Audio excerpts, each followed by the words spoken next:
I have a wonderful guest, a fellow Canadian, Tim Alison. We have a lot in common. I should also point out that we both have shows with slightly tongue-in-cheek names.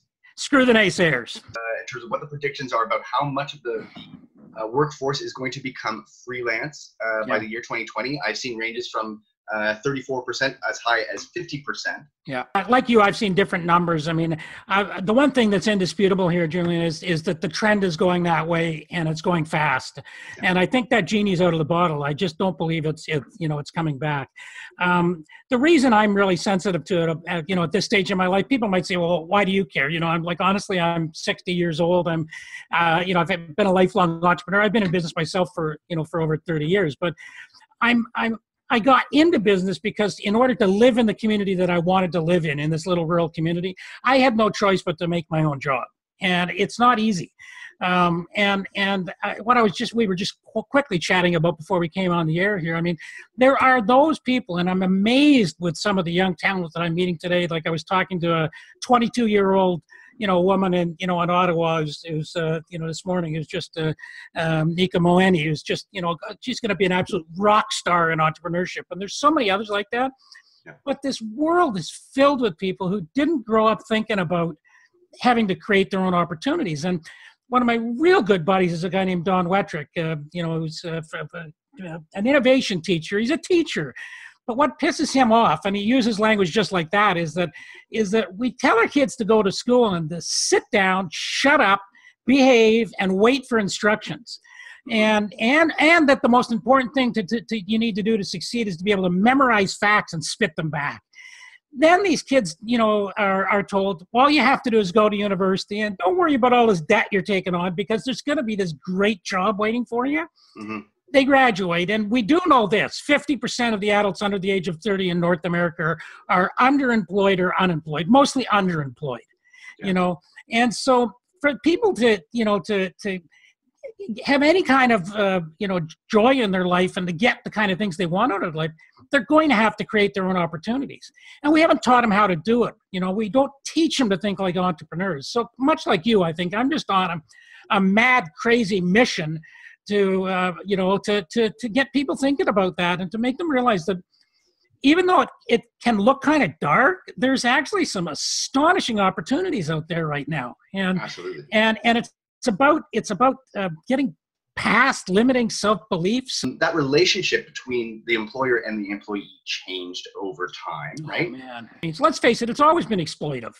Even back in the days of those factories, it really was all about a smaller number of people getting an awful lot of wealth.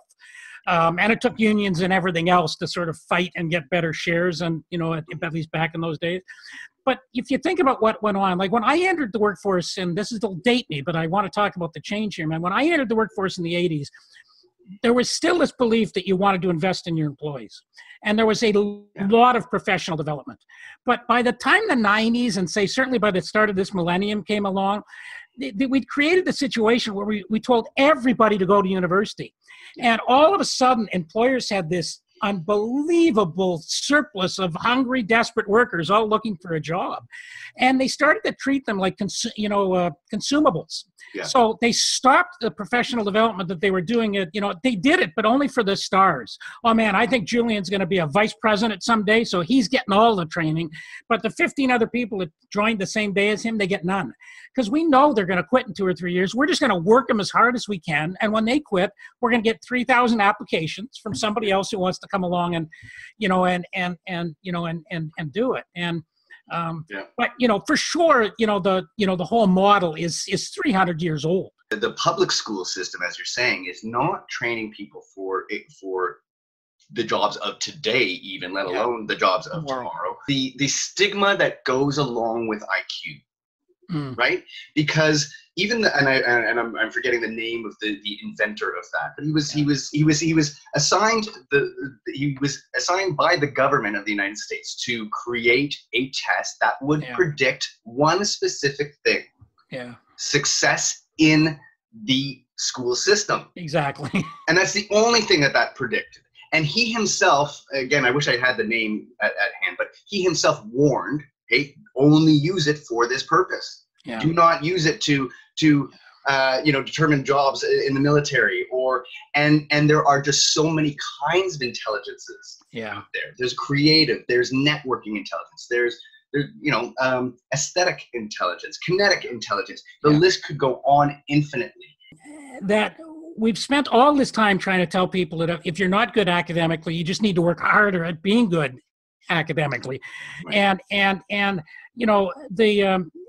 a truly diverse workforce is not just about race, color, physical ability or anything else. It's like I was talking to a guy down in New Zealand who struggled all the way through school, Rich Rowley. He's a brilliant guy now, and has a master's degree in computer science and everything else. And he's working on some of the most innovative education initiatives in the world. But to him, diversity means he has ADHD, and he had a horrible time in school. It was undiagnosed and everything.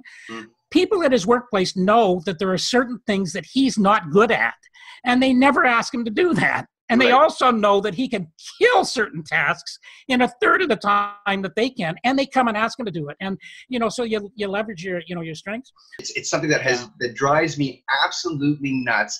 Is this quota approach to issues of diversity? Now, some of that, first of all, some of it just might be natural inclinations, especially when we start talking about men and women. I think there are just natural differences, and therefore we might be just naturally inclined to different vocations in life. And this idea that we should be sort of forcefully, balancing things out based on whether it's race, whether it's gender, whatever the case might be. To me, those are, racist or sexist or bigoted solutions to problems of bigotry.